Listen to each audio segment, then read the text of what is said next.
Ya Pak, Assalamualaikum. Assalamualaikum warahmatullahi wabarakatuh. Yang terhormat Wakil DPR beserta anggota, kemudian Bapak Sekda, Bapak-bapak dan ibu-ibu para honorer yang saya hormati.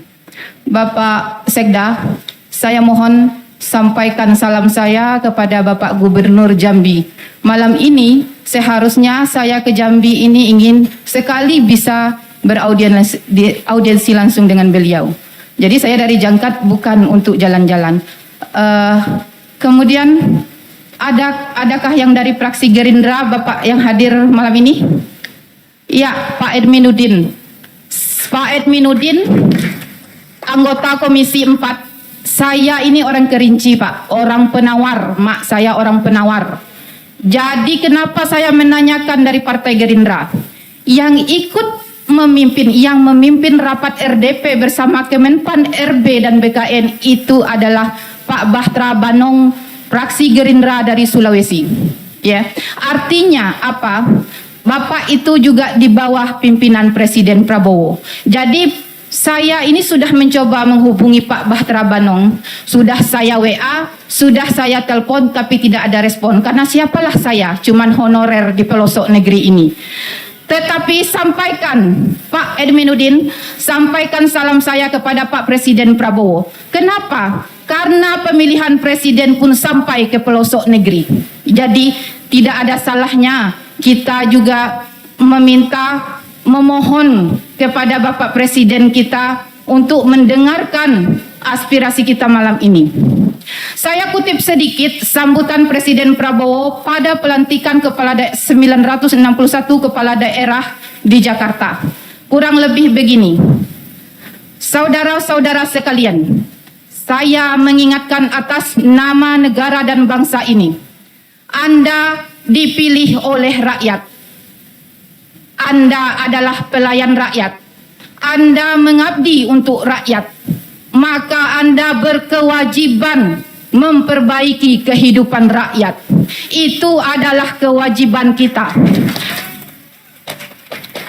Itu adalah kutipan sambutan Presiden Prabowo pada pelantikan 961 kepala daerah di Indonesia. Kalau bapak-bapak tidak percaya, boleh cek. Jadi memperbaiki kehidupan rakyat, honorer di Provinsi Jambi ini adalah bagian dari rakyat Indonesia. Rakyat Jambi yang harus diperbaiki kehidupan. Bukan basa-basi Pak, bukan hanya sekedar omong-omong. Kami datang dari pelosok untuk apa ke sini? Untuk mendapatkan kesejahteraan. Sampai hari ini, mungkin program makan gratis belum banyak sampai daerah, termasuk ke daerah kami. Semiskin-miskinnya kami rasa masih sanggup memberi makan gratis makan anak kami, walaupun standar gizi belum penuh. Tetapi jauh kami memikirkan bagaimana dengan nasib pendidikan anak kami. Kalau kami sarjana, hendaknya anak kami bisa magister. Kalau ada kami yang magister, hendaknya anak kami bisa doktor. Kalau kami tidak disejahterakan, Pak, bagaimana kami bisa membiayai pendidikan anak kami? Saya mengajar di pelosok itu. Dulu jauh sebelum ini, honorer sebagai tulang punggung. Bayangkan, kepala SMA Negeri 15 Merangin dari tahun 2008 sampai hari ini 1 tahun ajaran rolling. Berarti sampai dia pensiun nanti 2007 19 tahun. 18 tahun beliau memimpin. Berarti tidak mudah mendapatkan ASN di Jangkat Timur, Pak. Kalau ada kepala sekolah yang mau mengabdi 2 tahun lagi, insya Allah kepala sekolah kami pensiun, silakan dari kota mau mengabdi, mau mencoba di daerah pelosok seperti saya. Saya tidak dilahirkan di pelosok, di kota Jambi ini saya dilahirkan di Teho. Dibesarkan di Kabupaten Kerinci, mengabdi di pelosok negeri. Hati nurani saya terpanggil. Bagaimana pendidikan ini? Kalau masalah ekonomi, orang Jangkat Timur tuh kopi mahal sekarang, Pak. Apa saya nak mukul kopi juga 50-70 sekarung. Siapa yang akan memperhatikan bagian pendidikan? Nah, maksud teman-teman Pak, saya perhatikan yang bikin kita bingung ini regulasi yang dibuat Pak Bahtera Banong bersama Ibu Kemenpan RB dan BKN itu. Ya, paling lambat 6 NIP diusulkan November tahun 2025 untuk P3K. Nah Pak, untuk mengurangi beban bapak-bapak dan kita semua, ya. Kenapa saya bilang mengurangi? Kalau kami ini diurus setelah Maret 2026, inilah serempak dengan tahap 2. Nantilah ada pula tahap 3. Lah bertambah pusing bapak-bapak. Yang tahap 1 nian pusing, apalagi lah bercampur bertahap-tahap. Nah, maksud saya, maksud teman-teman semua Pak, kalau pengusulan NIP P3K itu selambat-lambatnya November 2025, nah, diajukan permasi untuk kami dulu Pak. Diajukan permasi untuk R2, R3 yang tahap 1 ini. Nah, kalau bisa berarti setelah Maret 2026 ini sudah ada kejelasan. Tapi kalau diurus setelah Maret, semuanya itu bergabung Pak, Bapak akan tambah pusing dan tambah pening. Jadi bertambah banyak honorer itu yang minta diangkat penuh waktu. Apa serempak kami tahap 1, tahap 2 nih? Yang benar Bapak lah 15 tahun saya mengajar. Lah 15 tahun di Jangkat Timur itu kalau saya ada keluar, tidak ada, saya rasa tidak ada yang dari Jangkat ke sini Pak, tidak ada. Nah jadi kami mohon sekali Pak, inilah hampir jam setengah 12, kurang lebih 15 jam perjalanan saya dari Jangkat Timur, berhenti sebentar di Kota Bangko, dalam keadaan berpuasa. Alhamdulillah jam 10 malam sampai Jambi, jam 10 malam kemarin. Nah, sudah 2 malam saya di Jambi, bukan untuk shopping ke Jambi. Asli, tak ada bawa duit untuk itu, Pak. Gaji dan belum keluar. 2, ya, Pak. Kemudian, Pak, biasanya SPK guru itu per tahun. Nah, sekarang SPK guru ini per 3 bulan. Januari sampai Maret kami digaji. Selebih bulan Maret, kalau belum jelas ketentuan kami mendapatkan P3K, artinya kami tidak digaji. Ini kebutuhan dasar Pak, asli ini kebutuhan dasar. Ini kebutuhan hidup. Ini yang disampaikan Presiden Prabowo. Siapa yang mau sampaikan pesan saya kepada Presiden Prabowo. Beliau yang menyampaikan harus memperbaiki kehidupan rakyat Indonesia. Maka perbaiki kehidupan honorer nih, apalagi bapak-bapak sebagai tulang punggung keluarga. Tapi yang saya paling sedihkan Pak, regulasi ini mengapa menghambat yang telah lolos. Biarkan yang lolos itu mendapatkan haknya. Nah Bapak tidak pusing tinggal ngurus kami, besok ngurus lagi tahap 2. Ini kok tahap 1 Pak, saya lihat ada yang lah nak pensiun nangis, biayanya nangis. Asli saya heran dengan pemerintah. Kalau saya diajak ketemu presiden, saya mau juga ketemu presiden. Berani saya bilang. Siapa yang sanggup itu mengajar di daerah pelosok. Kalau ada DPR RI kemarin viral, katanya honorer beban. Kalau dianggap honorer beban, maka tidak akan ada proses belajar mengajar di Jangkat Timur. Ya, dulu Jangkat Timur itu cuman untuk loncatan orang mencari NIP. Dapat NIP pindah, dapat NIP pindah. Nih kami wakanyo, kami bendaharanya, kamilah 1 kepala sekolah, 1 PNS tidak akan sanggup mengajar anak-anak kami di situ Pak. Nah hati nurani saya terpanggil. Itu cerita saya di pelosok. Mungkin cerita teman yang lain ada juga yang berbeda. Saya yakin malam ini bapak-bapak bingung karena regulasi itu. Saya pun bingung. Tetapi Pak, orang itulah menabrak undang-undang ASN tahun 2023. Kenapa? Honorer itu harus diselesaikan tahun 2024. Honorer itu paling lambat diselesaikan 2024 akhir. Kenapa sampai 2026? 2026 itu baru yang lolos, belum kami yang belum lolos ini Pak. Jadi Pak, mari serius nian lah Pak. Asli nah, mungkin kadis kami tidak ada di sini. Mau nian saya ngajak kadis tuh ke Jangkat Timur. Ya, yang pengawas sekolah nian dulu diganti orang Kerinci Pak Mulyadi. Saya ya tidak sanggup ke sini jauh nian. 2 kali saya ke Jambi audiensi. Nah seharusnya saya bilang saya tidak hadir, tetapi malam ini diundang langsung oleh ketua asosiasi dan teman-teman lainnya. Saya hadir untuk memperjuangkan nasib kami bersama Pak.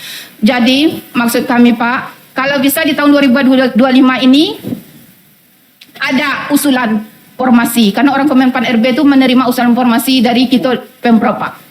Jadi nanti sudah jelas. Kalau langsung 2026 nak diselesaikan galau dengan tahap 2 Pak, walau alam lah Pak. Ya, mungkin sepanjang itu Pak saya mohon maaf, lebih kurangnya saya mohon maaf.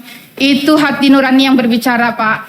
Saya sanggup seperti ini untuk bisa sejahtera, supaya anak saya bisa mendapatkan pendidikan yang layak. Demikian dulu Pak, saya mohon maaf. Wassalamualaikum warahmatullahi wabarakatuh. Honor yang telah menyampaikan. Mungkin secara menyimpulkan ya, seluruh yang disampaikan Bapak Ibu tadi, semua kami datang ke sini malam begini karena kami punya tanggung jawab, Pak. Nah, kan sepertinya itu ada komitmen lah, tujuh komitmen yang kita tanda tangan kan. Ternyata ada surat edaran. Mungkin Bapak Ibu tadi kesal dengan surat edaran tadi. Makanya untuk menampung, mengakomodir seluruh yang Bapak pertanyakan tadi, satu persatu tadi, satu persatu, itulah kami berkesimpulan tadi oleh Ketua Komisi 1 untuk membentuk pansus. Itu satu. Artinya semua, mungkin tim-tim pansus nanti bisa datang ke Jangkat, nengok nih tempat ibu itu seperti apa. Nah, ada kami jalan perjalanan dalam daerah. Begitu juga kami ini konsultasi pansus ke kementerian terkait. Dan juga studi banding di daerah lain. Aceh tadi, umpamanya ke Sumsel, apapun ke Banten tadi. Perlu Bapak ketahui, kami ini juga udah studi banding kemana-mana. Masalah APBD itu Pak, yang namanya Jakarta itu ketergantungan dengan pusat itu cuma 10%. Ya, kemandiriannya itu cuma 10%, dia punya 90% kemandiriannya. Kalau namanya Banten, itu cuma kemandiriannya 80%, ketergantung dana transfer itu cuma 20%. Kalau Jambi, nah bisik-bisik sebelah Pak Sekda, kemandiriannya 39%. Ada lagi undang-undang tadi nomor 1 tahun KPD, harus 30% belanja pegawai. Jadi kami regulasi ini bagaimana? Saya kembalikan pada Ibu. Kami tidak mau juga melanggar regulasi, tapi mau sepakat mau. Tapi kalau melanggar regulasi, itu yang gitu. Makanya di pansus lah yang nanti umpama banyak honor-honor SK-nya dan lain-lain tidak produktif, ketahuan di pansus nanti. Ya kan? Nah, bisa ketahuan di pansus. Mana yang betul-betul seperti tadi, ada ketingkatan tadi kan. Nah, bagaimana dari pansus itu bisa merekomendasi, kata Pak Sekda tadi, belum masuk ke paruh waktu, penuh waktu, kami baru keputusan rekomendasi, ini harus paruh waktu, berapa jumlahnya, ya. Artinya Bapak tolonglah beri semangat kami, ya. Kalau Ibu tadi juga sedih, kami juga sedih, Bu. Saya yang bagian dari membangun Jangkat, Bu. Nah, karena multi-yes dari zaman ABA itulah, supaya kopi di sini semuanya itu juga. Nah, itulah, artinya kami juga membangun. Makanya kami ada 3 pansus yang saling berhubungan nih. PI kalau umpama seluruh, ya perusahaan seluruh yang blok-blok Cina, blok-blok minyak migas itu, semuanya kalau mau dibayarnya bagi hasil dividennya ke BUMD, insya Allah penambahan APBD mungkin bisa kami pastikan, Pak. Ini kekuatan kita untuk menjadikan paruh waktu penuh waktu, aduh kita duit. Tapi dalam rangka baru mencari. Nah, begitu juga optimalisasi pendapatan seluruh kita optimalkan. Jadi APBD kita nanti fiskalnya bisa dikatakan baik, ya Pak Sekda, kan gitu. Nah, jadi artinya malam ini kita bersepakat lah. Ya, kesimpulannya pansus lah bisa menjawab. Pak Sekda juga setuju. Itu setuju Pak. Ya, makanya untuk ke depan mungkin enggak bisa. Kalau jawabannya dipertanyakan oleh ketua tadi, kapan? Kami juga membuat pansus 1, pansus 2 tadi, PI dengan optimalisasi pendapat itu baru seminggu yang lalu. Dibuktikan tadi kita paripurna. Malam ini masukan ini, besok kami rapat pimpinan. Ini pas setelah kita, ya mungkin sekretaris Kamis ya. Nah, kita nanti rapat pimpinan menghadiri seluruh pimpinan fraksi. Nah, di situ malam ini menjadi masukan untuk supaya seluruh fraksi ini mewakili seluruh fraksi ada nih. Nah, Kiki Ropan setuju dengan adanya bentuk pansus yang hadir sini? Hah? Nah, ya pokoknya artinya kan ini udah lengkap. Tinggal nanti kami rapat pimpinan. Serasa itu ya. Artinya keputusan untuk pansus, rasa mudah-mudahan itu secepat mungkin. Ya, sudah jawab. Jadi mungkin begitu ya. Rasa-rasanya Pak dari seluruh anggota DPR.